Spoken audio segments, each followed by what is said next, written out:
Very good. Thank you, Daniel.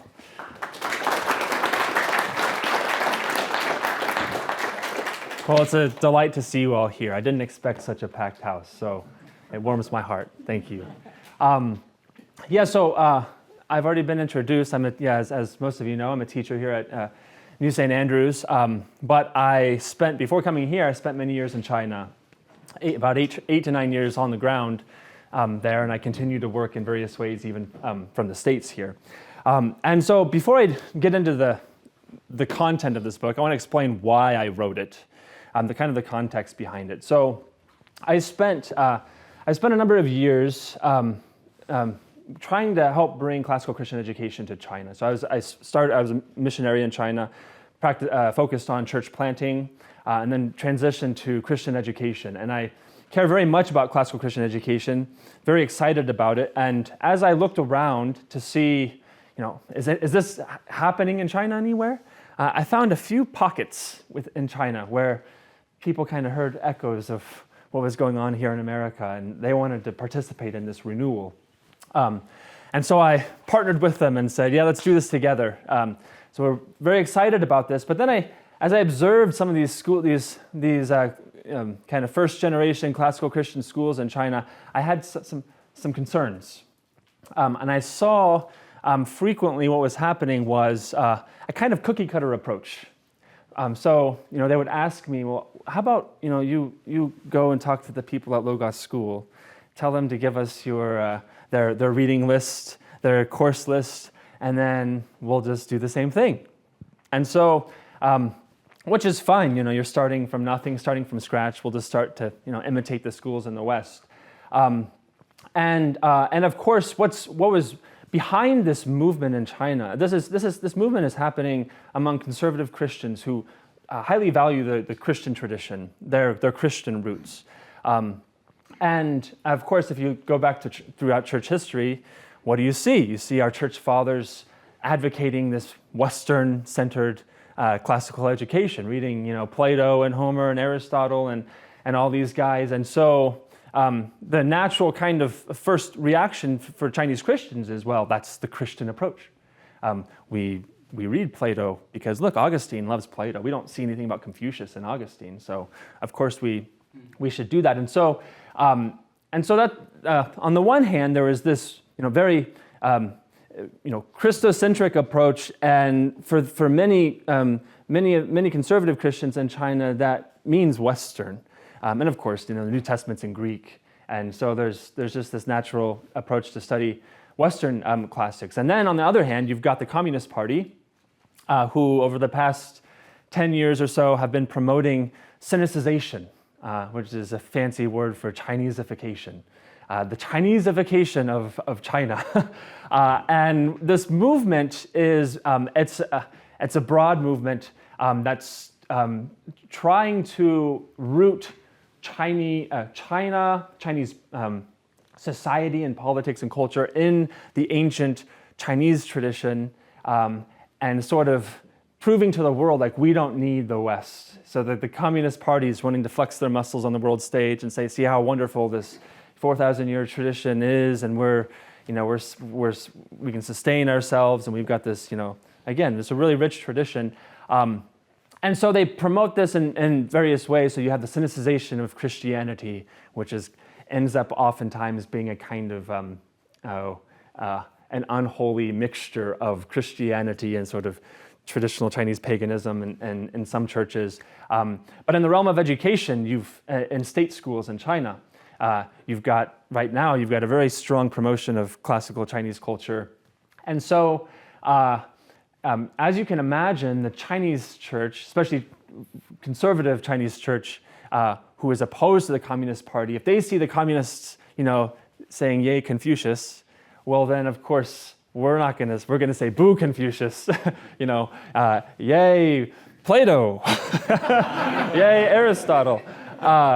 And so there's this interesting dynamic, which we don't experience it here. I mean, we see the public schools here, and they're kind of this progressive thing.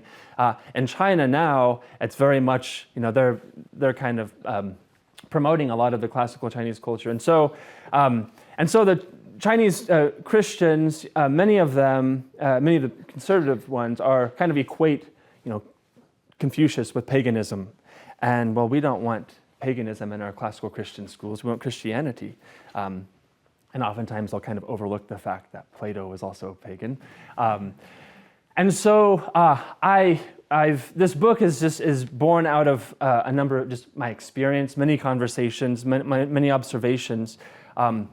And just working alongside. I've taught for a number of years at a classical Christian college in China, kind of modeled off of New St. Andrews, and so where I start is I begin with the Western tradition. So where did this Western classical Christian tradition come from, and what were the principles behind it? Why did our Western ancestors, our Christian ancestors, promote the study of Plato and Aristotle and all of these other Western, Greco-Roman pagan literature? And to illustrate this, I want to quote from this is a 12th century scholar and bishop, John of Salisbury. He wrote a famous book called Metalogicon, and this was kind of his a famous defense of the seven liberal arts in the Western tradition. And here's his defense for why we study these seven liberal arts and this Western tradition. The liberal arts are said to have become so efficacious among our ancestors who studied them diligently that they enabled them to comprehend everything they read, elevated their understanding to all things, and empowered them to cut through the knots of all problems possible of solution. Okay, so this is just a short little quote here. I could quote from many others who express these same sentiments, but I want to point out two principles that we see in this quote. On the one hand, he says, the liberal arts are said to have become so efficacious. Okay, so on the one hand, we study these things because we've, throughout time, as and through the furnace of time, if you will, these have been tried and tested and have shown themselves to be effective for educating young children into competent men and women. And so there's this aspect, but this isn't the only reason that they promoted the study of these Western classics. He says they've become so efficacious among our ancestors. Among our ancestors. And we see this sentiment all throughout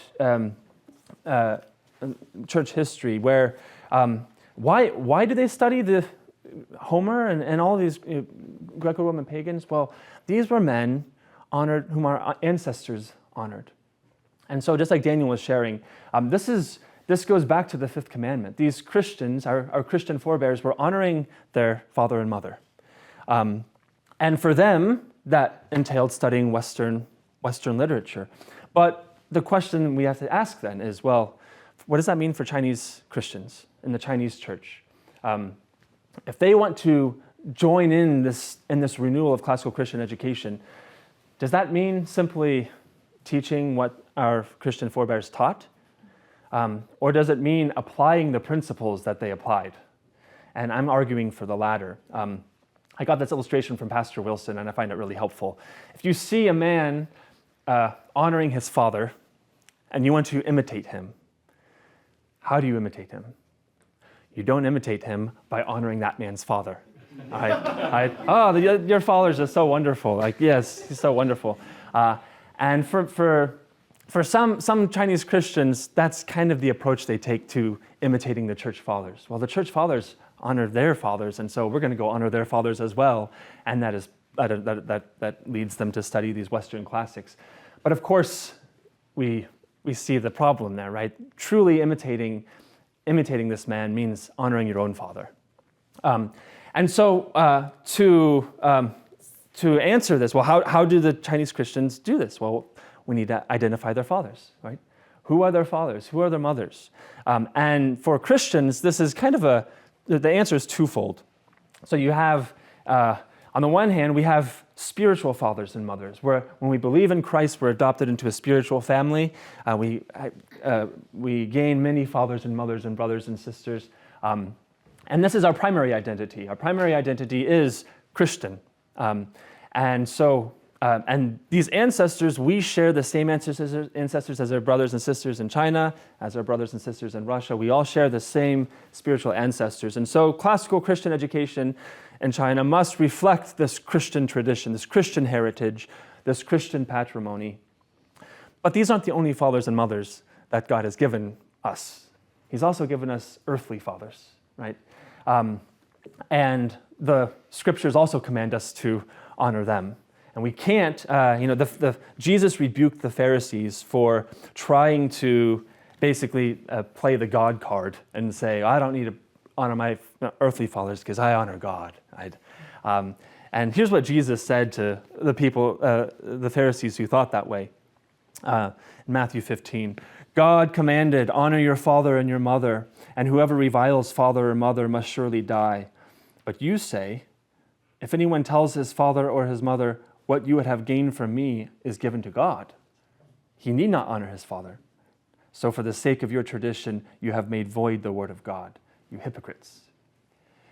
And that's a harsh rebuke, but the teaching here is clear. Like we can't say, well, I'm a Christian now, and so I only have obligations toward my Christian heritage and not toward my earthly fathers. No, we have to honor both. And so although we in the West share the same Christian fathers as our Chinese brothers and sisters, we don't share the same earthly fathers. And so in the West, our Christian forebears, why did they study Plato and Aristotle? Again, this was who their fathers valued. And for some of them, these were their fathers. But for Christians in China, their fathers are different. And so the curriculum must also be different. And I think even in that little phrase, classical Christian education, you see the two elements here. You have the Christian heritage and you've got the classical heritage. And so we should have the shared Christian heritage, but we should have a unique classical heritage that reflects the stories and values and languages of our parents. We can imagine a child who refuses to speak the language his parents speak, who refuses to listen to the stories that his father tells him, who refuses to eat the food his mother cooks him. And we would all, I think, agree this child's not honoring his father and mother. And so likewise, if the Chinese Christians say, I don't want anything to do with this classical tradition, it's pagan, I don't want anything to do with them, that's not honoring their fathers and mothers. And so my approach here in this book is on the one hand, we honor our Christian forebears, which does, by the way, include studying Western books. So in my ideal classical Christian curriculum, there are Western books. They're reading Augustine's Confessions. They're reading these classics of the Western tradition, specifically the ones that are at the heart of sort of the Christian tradition. But then they need to have a heavy dose of Chinese classical learning. And it just so happens that the Chinese have a really rich tradition of classical learning, which I've summarized in here. So the first part of this book is a brief history of the whole history of Chinese classical education. And then I get into the question of how to redeem this. And so on the one hand, we've got this principle that we need to honor our fathers and mothers, but that's not the only reason why Chinese Christians, I think, need to give careful study to the Chinese classical tradition. We also, I'm just going to quote for you from Calvin here. Calvin, I think, gives a direct sort of admonition for Chinese Christians to value their classical, if even pagan tradition. Here's what he says. If we reflect that the Spirit of God is the only fountain of truth, we will be careful, as we would avoid offering insult to him, not to reject or condemn truth wherever it appears. In despising the gifts, we insult the giver. How then can we deny that truth must have beamed on those ancient lawgivers who arranged civil order and discipline with so much equity? Shall we say that the philosophers and their exquisite researches researches and skillful description of nature were blind? Shall we deny the possession of intellect to those who drew up rules for discourse and taught us to speak in accordance with reason? Shall we say that those who by the cultivation of the medical art expended their industry in our behalf were only raving? What shall we say of the mathematical sciences? Shall we deem them to be the dreams of madmen?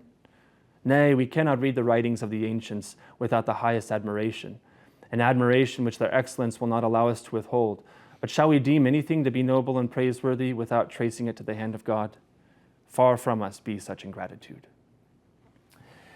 What Calvin is articulating here is a robust vision of common grace. Right? So he's talking about pagans who aren't Christians, who don't know God, and he says to refuse to study them is to insult the Spirit of God. Right? In despising the gifts, we insult the giver. Classical Christian education inherently has a very high view of common grace. We believe that God bestows grace not only on Christians, but even on pagans. Yes, their understanding isn't full. Yes, their understanding is full of all kinds of errors. But there's also wisdom there. And this is true not just in the West, but in the East. And now we, I think, rightly, we recognize that here at St. Andrews, surely. We recognize the wisdom, the grace in our Western tradition. And I've spoken with a number of people in our circles here in the past. I've sat in on even classes sometimes where the teacher has made some comment to the effect of, why do we study Western classics and not like Chinese classics? And the answer was, because the West is better. And I've encountered these sentiments a few times, and I think this is born. I think there's some elements of truth to this, of course, and this goes back to why our Chinese brothers and sisters are so eager to learn from the Western tradition, because it's been Christianized for much longer than the Chinese culture has, and so of course there's going to be elements there that are praiseworthy and good. But there's also, even in the classical pagan tradition in China, there's many areas where they exceed the West. And I'll just give you one example. I could give you a number, but Francis Bacon said that the three inventions that most responsible for advancing civilization in the world. Right? What were these three inventions? Gunpowder, printing, and what was the other one? Gunpowder, printing, and the magnetic compass. He failed to say that these three inventions were all invented by the Chinese. In the 1950s, a British sinologist, very famous British sinologist named Joseph Needham went to China, and he was a researcher, science and math guy, and he wrote this. It's a classic now. I think there's like 16 volumes now. Science and Civilization in China, and he researched the whole history of science and civilization in China. And he in that book he makes some really startling claims. And one of these claims is that from the 1st century BC to the 15th century AD, Chinese civilization was much more efficient than the Occident. Than the West in applying human knowledge to practical human needs. Right? That was, as he surveyed the whole history of Chinese science, that was his conclusion, that the East, from the 1st century BC to the 15th century AD, was better, more advanced than what we see in the West, what we saw in the West. Keep in mind, that was during the Christian era of. I think this isn't comparing even pagan China to pagan West. It was pagan China to Christian West, and still, up until the scientific revolution in the West, China in many ways was exceeding the West. And so that's just a little glimpse into the common grace of God. That God was doing things in China, tremendous things that are worth our attention and our study. So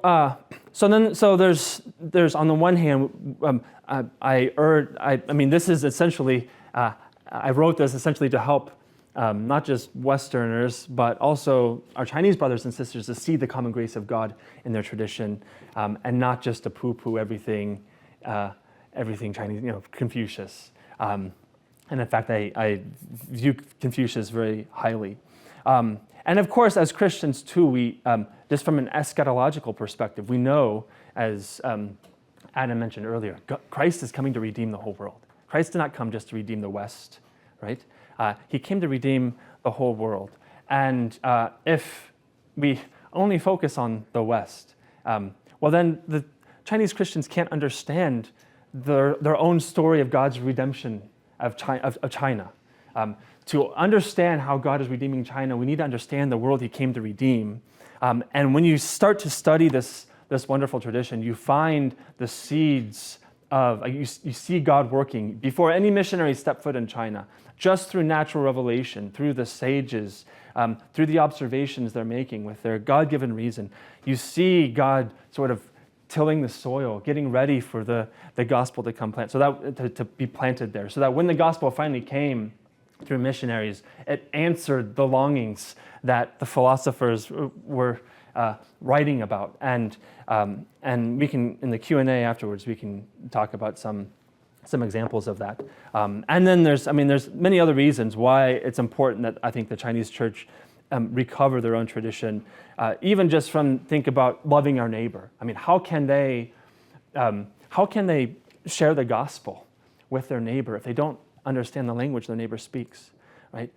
They don't understand what their neighbor values and loves. If they don't understand the palette of the Chinese mind, if you will.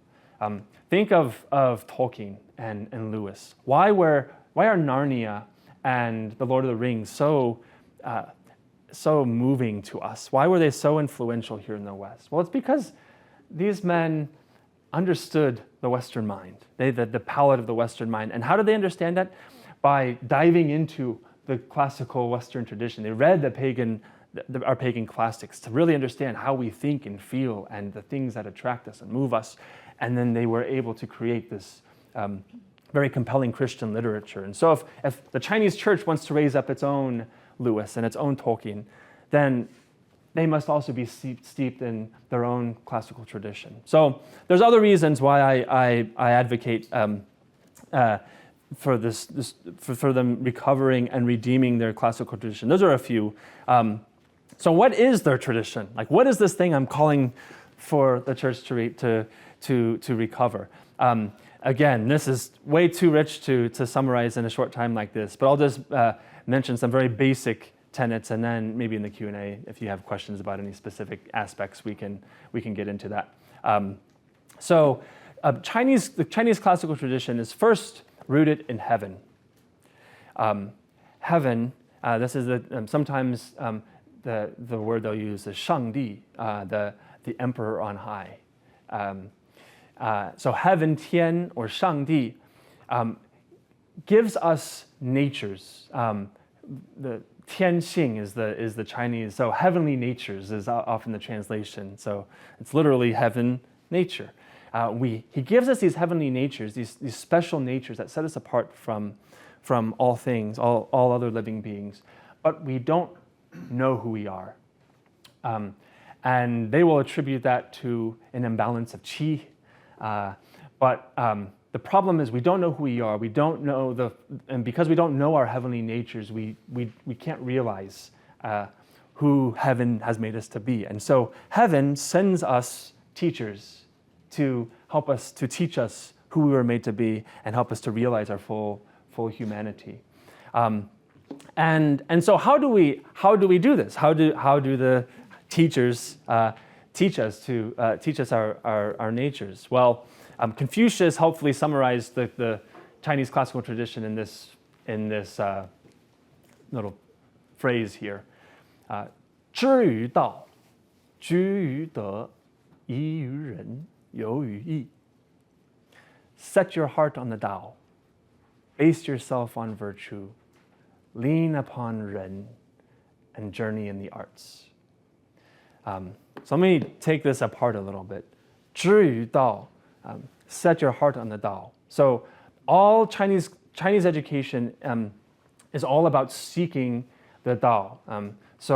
And I should mention too, this is it's rooted in this idea of personal cultivation, right? So it's the personal, the nature that God has given me. Like how do I change? Of course, at the end of the day, we want to transform society. We want society. We want the kingdom to have all peace and to be under heaven. We want the kingdom to be well ordered. But how do we do that? We begin by personal cultivation, by ordering ourselves.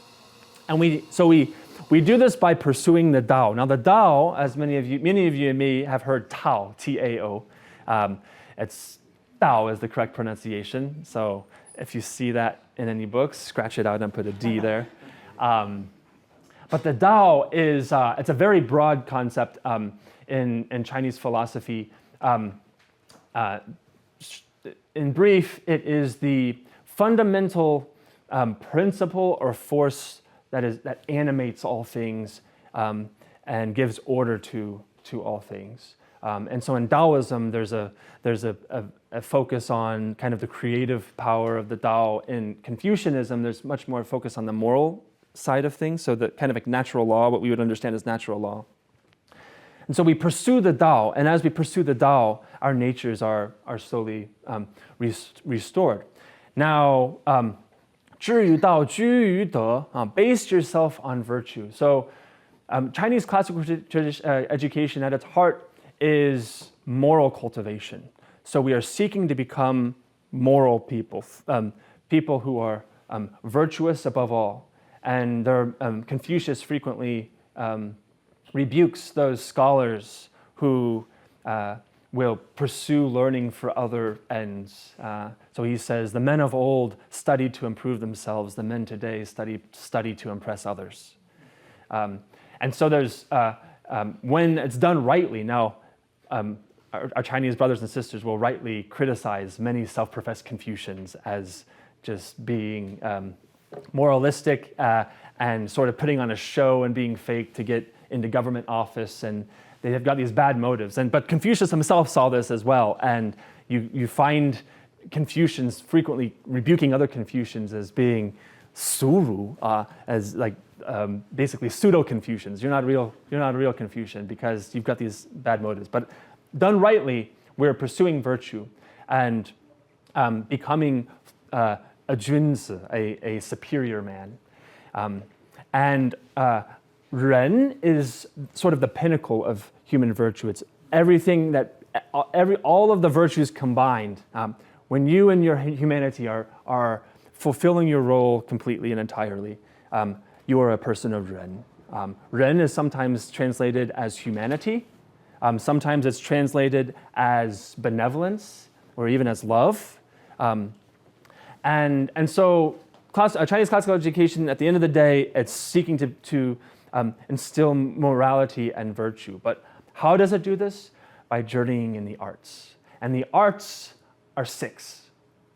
Rites, music, archery, charioteering, script, and calculation.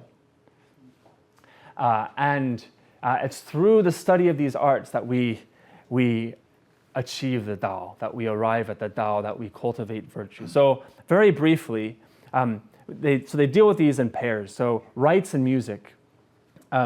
Rites include, they are the formal patterns of human conduct.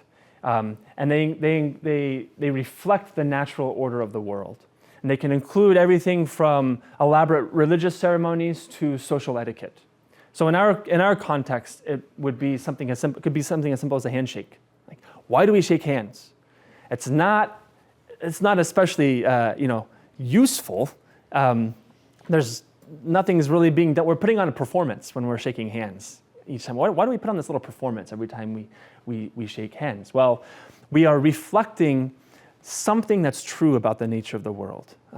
For example, that I have an obligation to honor and respect you. And I express that through this little rite of shaking hands. Why do we dress like we do? Same reason. All of these little rites are embedded into society. And in Confucianism, rites are the primary means by which we bring order to society.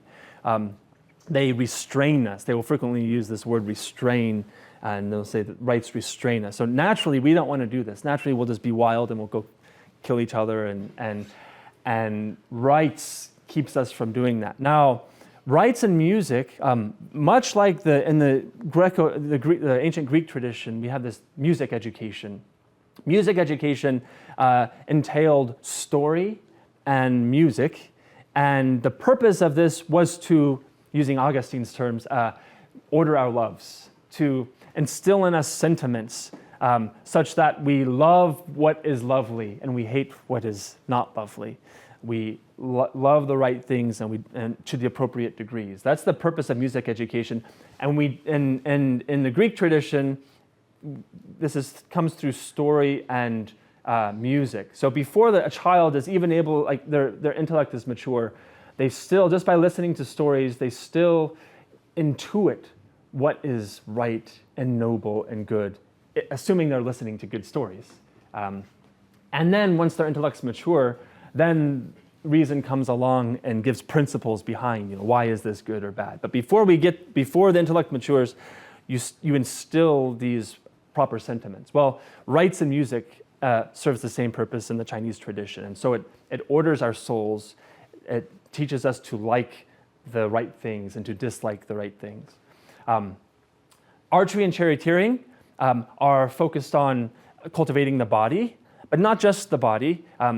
They also cultivate the soul. Right? These are martial arts, and in the Greek tradition, Plato advocated for the martial arts because, for this reason, they didn't just cultivate the body; they also cultivate the soul. We know people who go to boot camp, right, and they come back and they're just different. They're built, yes, but they're more disciplined, right? And in many different ways. Well, archery and charioteering do the same thing, and we can talk about ways that they do that, but for time's sake, move on to the last one here, script and calculation. So script is essentially language study, and later it also included, it's calligraphy, which we think of calligraphy as sort of the aesthetic value of calligraphy. That didn't come till a little bit later in the Han Dynasty in China. But so there is that aspect, but it's primarily language. And there was a famous Chinese scholar, who lived during the 4th or 5th centuries. His name is Liu Xie, and he wrote this book with an awesome title. The Literary Mind and the Carving of Dragons. Don't you so? Oh, that was a good one.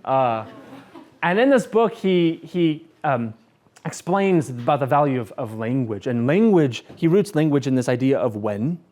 Wen is often translated into English as literature, but at its heart, wen is pattern.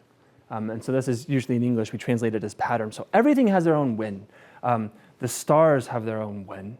And in Chinese, astronomy, the word astronomy is literally tian wen, the wen of heaven. And then the earth has its own wen. Animals have their own wen. Humans have their own wen. And the question is, well, so the wen is that distinct pattern that sets it apart as something unique and special from all of the other things. So the question is, well, what is the if the wen of heavens is the movement of the stars in the sky, and the wen of the earth is the geography, what is the wen of man? And the wen of man is language. That's what sets us apart. And what is the purpose of language? Why does heaven give us language? It's to elucidate the Tao. So we can see and experience the Tao, but we don't really see it clearly until it's formulated into language. And so there's a famous quote, 文以载道, when carries the Tao. So this is why we study language, is to know the Tao and to be able to communicate the Tao. And so the Chinese classical tradition highly values literature, and it's rooted in the 6 classics. So we have the 6 classics, and those who received a good education would have memorized these six classics, and I won't go into the detail what these books are, but these are the 6 arts, and And this is this tradition that the fathers and mothers of our Chinese brothers and sisters have passed on to them. This is their patrimony. But it's important that the church not just recover this. We must redeem it. Like in the same way that in the church in the West, we don't, read Augustine's City of God or see how the church fathers inherited this pagan tradition. We didn't just take it all and teach it all. We sifted it. We looked for the gold, to use Augustine's phrase, and a lot of it is not gold, and we must be able to recognize that. But we need to also, we don't just throw the whole thing away, because there is gold in there is common grace in there is wisdom in there. And so what I advocate in this book is for our Chinese brothers and sisters to imitate the church fathers in this act of not just recovering, but then sifting this rich tradition, separating the dross from their gold. And I've done a little bit of that work just to whet your appetites and whet their appetites. But for the most part, although in the history of the Chinese church, like Jesuits, when they came to China in the 16th century, they did this. And then it kind of fizzled away, and then the Protestants came and they did this. And then, when the communists took over, and especially in the early 20th century, we had the May 4th movement, and then later the communists took over, and that was when they destroyed classical Chinese culture. And the church hasn't really recovered from that. And so I'm not suggesting anything new per se. I'm suggesting that we go back and do what the early Chinese Christians were doing and the early missionaries were doing, recovering this Chinese classical tradition. And so there's many ways, many examples that I can point to about what it means to redeem the Chinese classical tradition. I'll just mention a couple here, and then in Q&A time you guys can ask if you want some more. But first of all, back to some of you may have already kind of intuited when I mentioned the heavenly natures. It sounds an awful lot like the image of God. When Christ encounters this tradition, he answers all these questions. We find let me quote for you a few quotations here from Confucius. To give you a sense, we'll go to the pursuit of virtue and Ren. Long has the attainment of Ren been difficult among men. Another quote: I have never seen one who loves Ren and hates what is not Ren. Another one: practice righteousness to attain the Tao. I have heard these words, but I have not seen such men. I have no hopes of meeting a good man. It is all over. I have not seen one who loves virtue as he loves sex. The master said, in the Tao of the Junzi there are 4 duties, not one of which I am yet able to perform. To serve my father as I would require my son to serve me, this I am not yet able to do. To serve my prince as I would require my minister to serve me, this I am not yet able to do. To serve my elder brother as I would require my younger brother to serve me, this I am not yet able to do. To set the example in behaving to a friend as I would require him to behave to me, this I am not yet able to do. As we read the Chinese classics, on the one hand, we see these beautiful vista of the glories of Ren, and yet we feel this quiet dejection that we can't attain it.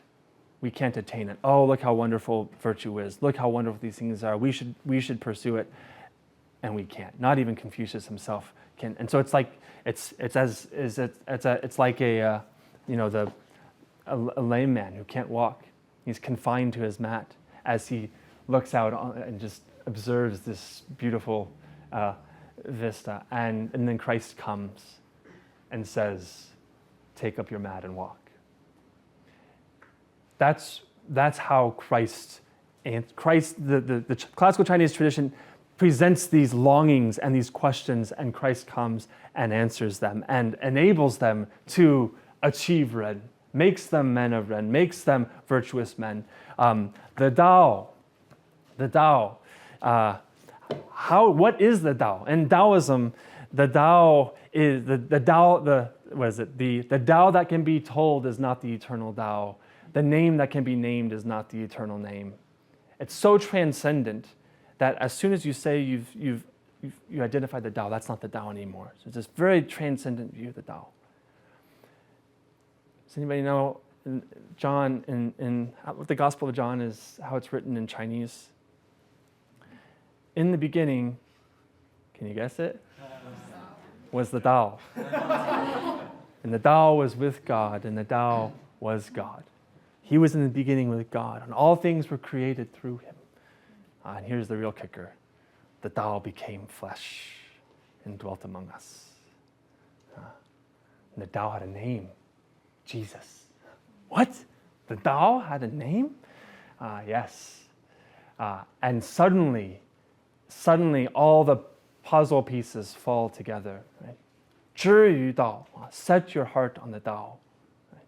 Set your heart on the Tao. All of education is a pursuit of the Tao. Ace yourself in virtue, lean upon Ren, and journey in the arts. And I don't have time to go into, if you buy my book, you can see many more examples of how Christ answers and redeems this wonderful tradition. Even just one more, Wen, so literature. Wen carries the Tao. And in the Chinese classical tradition, it's the sages who create this Wen, who see the Tao and present it to us. Well, that's exactly how God gave us his word. Right? He appointed sages, and they saw the Tao, and they communicate the Tao to us through literature, through Wen. Rites. Rites are the fundamental principle ordering society. Well, when we go to church and worship, what is that? That's rites and music. That's rites and music. Christ gives us the sacraments. The sacraments are the most fundamental rites that bring order to the cosmos, and it's through these rites where God comes and orders our loves, orders our soul. So there's so much there where we don't have time to discuss in too much detail here, but that's just a little taste of what I have written in here, and so now I'll open this time up for maybe 10 minutes of questions, and then we'll get on to the book signing. So, and if you have to leave, feel free to leave. But yes, Bruce. So, what as Christians in the West are we to do with this truth which you have so beautifully presented to us already? What's the use of it for us? How do we continue honoring our parents in the West while also acknowledging that, oh my goodness, there's people who are not mine have arrived at immense truth as well? How do we rightly order the loyalty to our carnal parents with also like this more spiritual loyalty to just truth in general? Are you asking about our Western parents or how do we honor their parents? Our Western parents. How do we honor our Western parents while acknowledging the glory of the truth that the Chinese? Right. Yeah. So some of you may be misled by the book title, and might be thinking I'm advocating that in Western classical Christian schools should have classes on Confucius and all of this stuff, and the 6 arts should be taught in our schools. That's not what I'm advocating. I'm advocating, in fact, the principles I'm advocating say no. The main soil that God has given us to till is this Western tradition, and so I think it's right that we continue tilling this soil. We continue, mining the riches of the tradition in the West. But that said, I think there's a place for studying the Eastern tradition as well, especially when we, from an eschatological point of view, and when we look at what God is doing in the world. If we want to understand what God is doing in the world, we can't just narrowly focus on the Western tradition. Yes, God is doing amazing things in our own tradition, in our own culture, but he's doing much more. And so it's good to step out, to journey beyond the familiar home and glimpse a little bit of what he's doing there. And again, I mean, think of the picture of heaven in Revelation. Right? What is heaven like? It's not everybody singing in Latin. Right? They're singing in many tongues. When the Spirit fell on the disciples at Pentecost, they didn't all just start speaking Greek.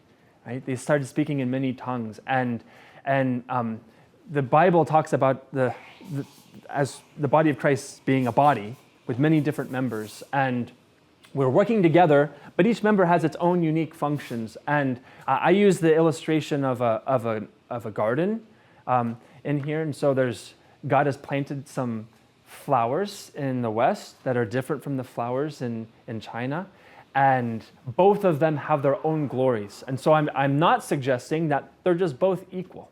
Right? A rose and a poppy are not equal, but we would be foolish to say, well, which one's more beautiful? Which one's better? Well, one of them is better at some things, and the other is better at others. And so it's to keep ourselves humble. I think it's good to see what are some gifts, just as God gifts the body with many different gifts.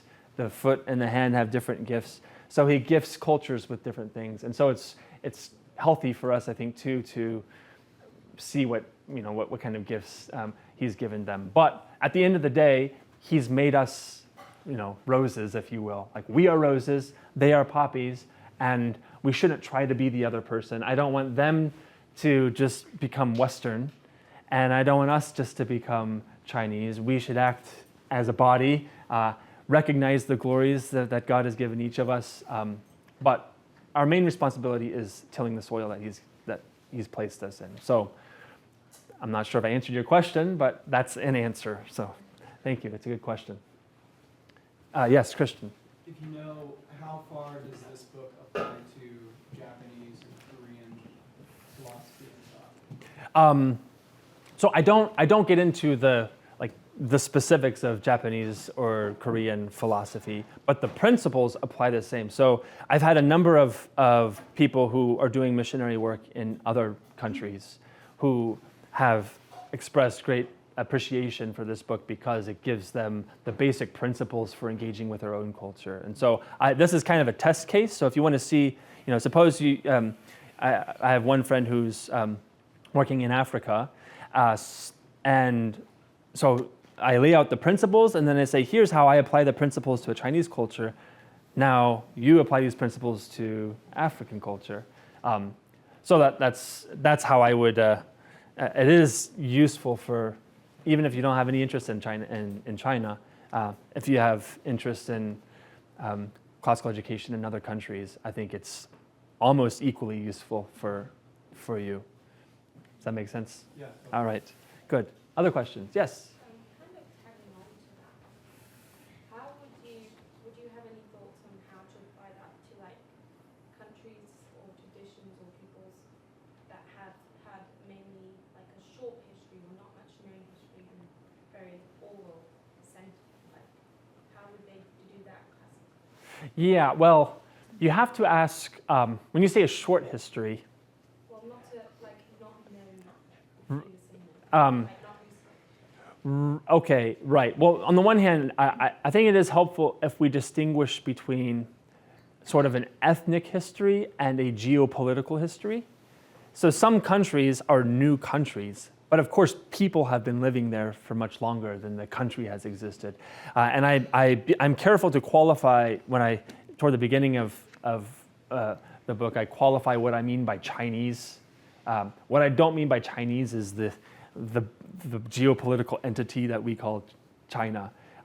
I'm instead referring to the specific ancestors and the people who are descended from these ancestors and belong to this tradition of learning and culture passed down by this group of people, whom we have come to call Chinese, which is it's a really unfortunate I mean, for the sake of convenience, we have to do that because China is actually composed of many different smaller ethnic groups.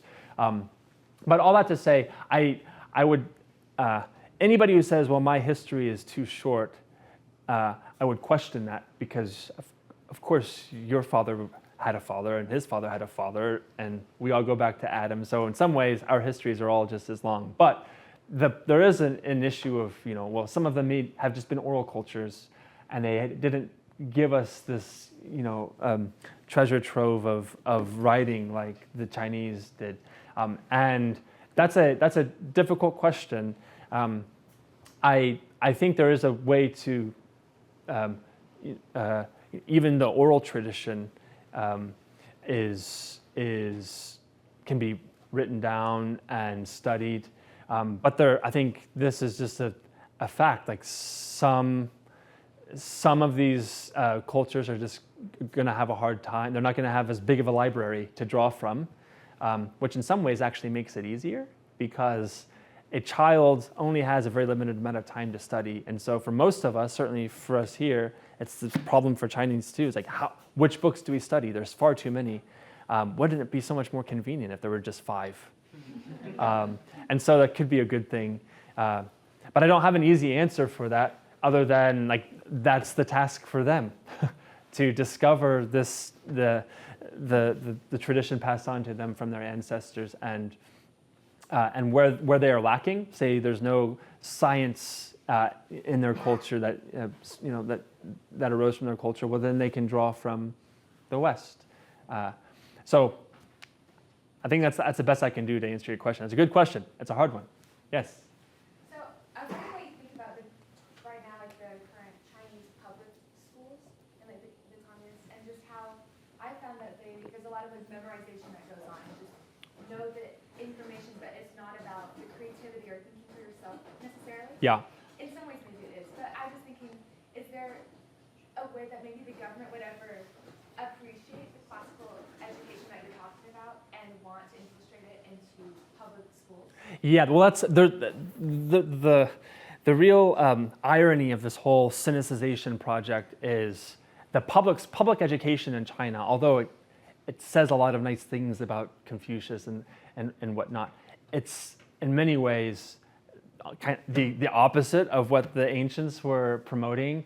And I go through the institutional history of classical education in China, and you have these throughout most of Chinese history, you have this conflict between private schools and government schools, and then really interesting lessons. And the takeaway is always basically the government corrupts education, and so the Chinese classical tradition explicitly emphasizes what we could call critical thinking.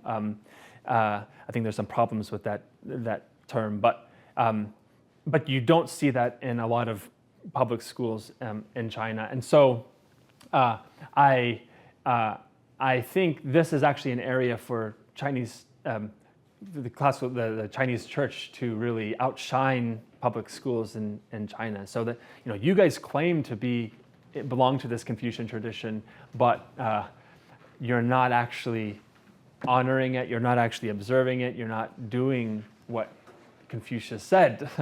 And we are, and we can show you. My dream is that the graduates of these classical Christian schools, when compared to the government schools, will be obviously much better, and then students will flock to Christian schools. At the moment, that's not the case because graduates of Christian schools in China don't get the credentials that are recognized by the government or even by employers that you have an education, and so it's a costly thing for Christians to go to these schools. But I've forgotten now what your question was. What was your question about the government schools? Yeah, I guess you kind of already answered it. Just would the government ever accept this kind of classical education and want to infiltrate it into public schools? Right. Yeah. Well, not the Christian education for sure. They certainly wouldn't want this to be a Christian education, but they do. Again, they pay mouth service to the classical tradition, but they don't follow it in many different ways. And again, throughout Chinese history, I highlight some examples in the book. You find the emperor censoring certain parts of the Chinese classics, which are like in Mencius, a famous Confucian. He advocates basically bringing the emperor down. If the emperor isn't fulfilling his duties, then you can replace him with somebody else. And so they would censor parts of the books, and you find the same thing today.